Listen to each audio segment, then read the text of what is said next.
नमस्कार,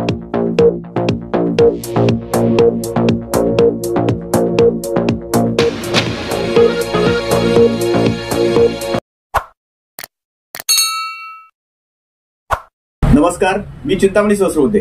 हॅलो प्रभातच्या एक नजर विधानसभेवर या विशेष कार्यक्रमात आपलं सहर्ष स्वागत. आज आपण बोलणार आहे ते सांगली जिल्ह्यातल्या दोन महत्वाच्या, अत्यंत महत्वाच्या अशा राजकीय घडामोडींबद्दल. त्या दोन घडामोडी अशा आहेत की तासगाव कवठे महांकाळ मतदारसंघात एक मोठी राजकीय उलथापालथ झालेली आहे, तशीच ती इस्लामपूर विधानसभा मतदारसंघातही झालेली आहे. इस्लामपूर विधानसभा मतदारसंघात भारतीय जनता पक्षाचे जिल्हाध्यक्ष निशिकांत दादा पाटील आणि ते त्या मतदारसंघाचे समन्वयक पण आहेत. त्यांनी आज सकाळीच अजितदादा पवार यांच्या नेतृत्वाखालील राष्ट्रवादी पक्षात प्रवेश केलेला आहे आणि त्यांची इस्लामपूर मतदारसंघातनं उमेदवारी सुद्धा जाहीर झालेली आहे. त्यामुळे सर्वत्र खळबळ उडालेली आहे. दुसरी घटना महत्वाची म्हणजे तासगाव कवठे महांकाळमध्ये भारतीय जनता पक्षाचे माजी खासदार संजय काका पाटील यांनीही अजितदादा पवार यांच्या राष्ट्रवादी काँग्रेसमध्ये पूर्वी अधिकृतपणे प्रवेश केलेलाच होता आणि त्यांच्याकरताही त्यांची उमेदवारी त्या मतदारसंघातून अजितदादांनी जाहीर केलेली.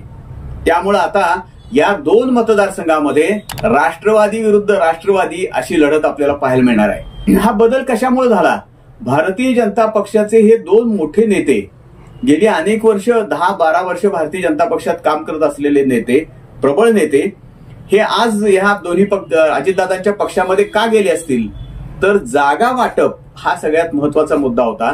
आणि दुसरा मुद्दा असा होता की कोणता पक्ष या दोन मतदारसंघामध्ये चालू शकतो.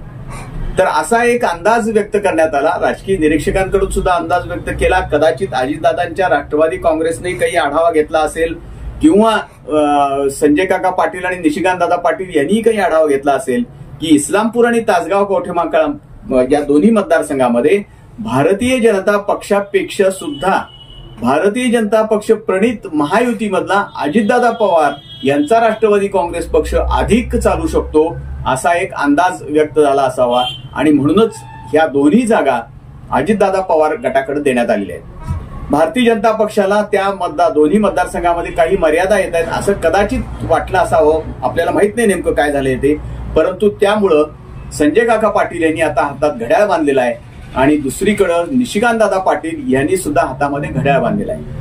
संजय काका पाटील आणि आता राष्ट्रवादी काँग्रेस म्हणजे पवार साहेबांच्या नेतृत्वाखालचे राष्ट्रवादी काँग्रेसचे युवा नेते रोहित पाटील अशी लढत होणार आहे. संजय काका पाटील आणि माजी उपमुख्यमंत्री आराराबा पाटील यांच्यातला राजकीय संघर्ष सर्वश्रुत आहे, राज्यभर प्रसिद्ध आहे. तो होता म्हणजे त्यावेळेला तोच संघर्ष आता युवा पिढीमध्ये रोहित पाटील पुढे नेत आहेत आणि त्यांना पुन्हा एकदा संजय काका पाटीलच आव्हान देत आहेत. बघूया आता नेमकं काय होतंय. शिवाय आणखी एक त्या मतदारसंघामध्ये एक घटना घडलेली अशी की माजी मंत्री आणि त्या मतदारसंघामध्ये मोठा प्रभाव असलेले अजितराव घोरपडे सरकार यांनी सुद्धा संजय काका पाटील यांना पाठिंबा द्यायचं जाहीर केलेलं आहे. त्यामुळं आता तिथं बेरजेचं राजकारण तासगाव कवठे महांकाळ मतदारसंघामध्ये झालेलं आहे आणि रोहित पाटील यांच्या समोर मोठं आव्हान तिथं उभा राहणार अशी एकूण चिन्ह दिसत आहेत. कारण संजय काका पाटील हे मोठी शक्ती पणाला लावून आता ती निवडणूक लढवतील. अजितदादा पवार सुद्धा त्या लढतीमध्ये फार मोठी ताकद संजय काका पाटलांना देतील अशी एकूण चिन्ह आहेत. खरं सांगायचं झालं तर रोहित पाटील काय, आराराबा पाटील काय आणि त्यांचे एकूणच आराराबांचं कुटुंबीय काय आणि यांचे आणि अजितदादांचे पण चांगले संबंध आहेत, अतिशय चांगले संबंध आहेत. किंबहुना आराराबा गेल्यानंतर आराराबांच्या घराण्याला ज्यांनी थोडा आधार दिला, मोठ्या प्रमाणावर आधार दिला, त्यांना धीर दिला, त्यामध्ये पवार साहेब जसे आहेत तसेच अजितदादा पवार आहेत, खासदार सुप्रियाताई सुळे पण आहेत. परंतु आता राजकारणामध्ये काहीच होऊ शकतं, काही घडू शकतं. तर रोहित पाटील विरुद्ध संजय काका पाटील अशी लढत तिथं होती. बघूया काय होतंय त्याच्यामध्ये. आज काही आपल्याला त्यातलं सांगता येत नाही नेमकं. इस्लामपूर मधला तर फारच गंमतशीर लढा होणार आहे. तिथं भारतीय जनता पक्षातला ही खरं म्हणजे सीट होती महायुतीमध्ये, परंतु भारतीय जनता पक्षानं ही सीट आता अजितदादा पवारला दिली, जशी तासगाव कवठे महांकाळची दिली तशी. त्यामुळे 2 सीट यावेळेला सांगली जिल्ह्यामध्ये अजितदादा पवार गटाला अचानक मिळालेले आहेत, अनपेक्षितरित्या मिळालेले आहेत. हे एक वेगळंच राजकारण सांगली जिल्ह्यात झालेलं आहे.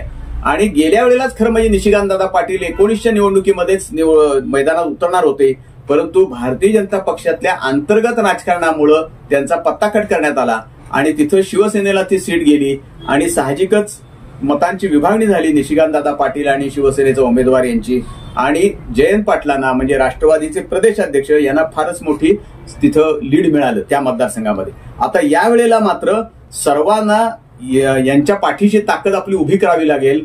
निशिकांतदादा पाटील यांच्या पाठीची ताकद उभी करायला लागेल. गेली 10 वर्ष निशिकांतदादा पाटील त्या मतदारसंघात राबतायत. अगदी आष्टा म्हणजे समडोळी पासून ते अगदी संपूर्ण वाळवा तालुक्याची सर्व गावं त्यांनी पिंजून काढलेली आहेत, मोठी फळी उभी केलेली आहे. त्यामुळे तिथं मोठी लढत आपल्याला पाहायला मिळेल असं दिसतंय. पाहूया नेमकं काय होते ते. जे आडाखे आहेत अजितदादा पवार यांच्या राष्ट्रवादी काँग्रेसला इथं अधिक वाव मिळेल असं वाटतंय त्यांना. काय होतंय ते आपल्याला दिसेलच.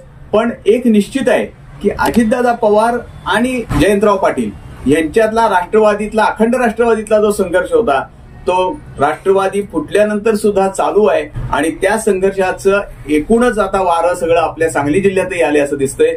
हे दोन उमेदवार राष्ट्रवादीच्या विरोधामध्ये तगडे उमेदवार आज इथं उभे राहिलेले आहेत. तासगाव कवठेमंकाळमध्ये संजय काका पाटील का रोहित पाटील कोण मैदान मारतील तुम्हाला काय वाटतंय कमेंट करून अवश्य कळवा. तसंच इस्लामपूरमध्ये जयंतराव पाटील की निशिकांतदादा पाटील कोण मैदान मारेल हेही आम्हाला कमेंट करून कळवा. आणि हॅलो प्रभातचं हे चॅनल असंच सबस्क्राईब करा. धन्यवाद.